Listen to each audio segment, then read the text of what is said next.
তারপর এসব চৌকস বলো দিয়ে মুক্তিযোদ্ধাদের দিলাম। এরা জাপানিজের সাথে জাপানিজের টিম ছিল হাতিয়াতে, যারা প্রচুর ত্রাণ নিয়ে আসছিল। তখন দুইটা ঘটনা একত্রে ঘটছিল, একটা 70 সাইক্লোন, মানুষের বাড়িতে খাবার নাই, মুক্তিযুদ্ধে খাবার নাই।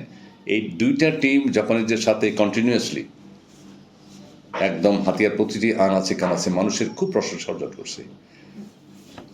এবং এই 16 তারিখ পর্যন্ত, বিজয় দিবসের পর্যন্ত সেদিন ডিস্ট্রিবিউশন, এবং বিজয় দিবস স্বাধীন হয়ে গেছে সেদিন যেটা হয়েছে, হাতিয়া যেটা আমার সামনে 31 জন মুক্তিযোদ্ধা 31 বার ইয়ে করছে, এটা কি ফায়ারিং করছে। সেদিন প্রস্তুতি আগে ছিল। এবং আমাদের টিমকে ওই যে দ্বিজেন্দ্র ভৌমিক, বুঝছো, ওই পরিবার থেকে একটা গোল্ডেন মেডেল দিছে। আমি জানি না কোথায় পেয়েছে এটা। ও দিছে বোধহয় 3-4-5 হাজার লোক একত্র হয়েছে ডামাংলাতে ওই দিন 16 তারিখে, যেদিন আমরা মুক্ত ঘোষণা করি। 16 তারিখে একই সাথে আফাদিয়াতে এই টিম মানুষ কাঁধে করে নিয়ে গেছে প্রায় মুক্তিযোদ্ধাদেরকে। আফাদিয়াতে একই সাথে 31 বার ওই তোপধ্বনি করা হয়েছে। সেখানে আমাদের প্রফেসর অলিউল্লাহর নেতৃত্বে 2খানে তোপধ্বনি করা হয়েছে। আর সারা বাংলাদেশে, সারা হাতিয়াতে মুক্তিযোদ্ধারা সেদিন, হ্যাঁ, কি করা হয়েছে, 31 বার তোপধ্বনি বুঝো, গান ফুটানো হয়েছে আর কি। ঢাড়াম ঢাড়াম, আমাদের কাছে তো স্লো ছিল, 31 বার ফুটানো হয়েছে। দেখবা স্বাধীনতা দিবসে, বিজয় দিবসে ফাটানো হয় সূর্য ওঠার সাথে সাথে। হাইস্ট 31 বার করে এই প্রথম অস্ত্র নিয়ে মুক্তিযোদ্ধারা ওপেন হয়ে গেল এই 16 তারিখে। তারপর বিভিন্ন পয়েন্টে থেকে পোস্টিং দেওয়া হলো 16 তারিখে।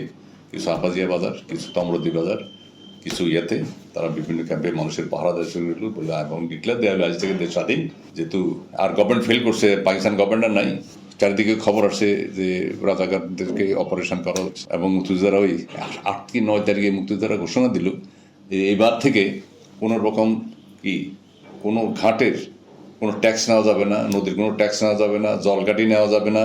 তারপর 7 তারিখ আমার খেলা আছে, 7 কি 8 তারিখ হবে। গোরকাঠি নেওয়া যাবে না। গোরকাঠি বুঝো, চরে গরু থাকলে তোমার গরু গেছে চরে, চত্বর তো একজন লিজ নিছে, 1 মাস পরে যখন গরু তুমি নিয়ে আসবে, ওই প্রতি গরু হিসাবে 100 টাকা 200 টাকা একটা করে দিবে, ডালচার মতো জায়গাতে। এই জিনিসগুলা মুক্তিরা ঘোষণা করে দিল। কোনো গোরখাটি চলবে না, কোনো খাজনা তো গভর্নমেন্ট বন্ধ করেছে, খাজনাও দেওয়া হচ্ছে না, কোনো ঘাটের কোনো ইজারা টাকা নিতে পারবে না, কোনো হাট বাজার তো গভর্নমেন্টের লিজ দিচ্ছিল, কোনো হাট বাজারে কোনো খাজনা টাজনা কেউ নিতে পারবেন না।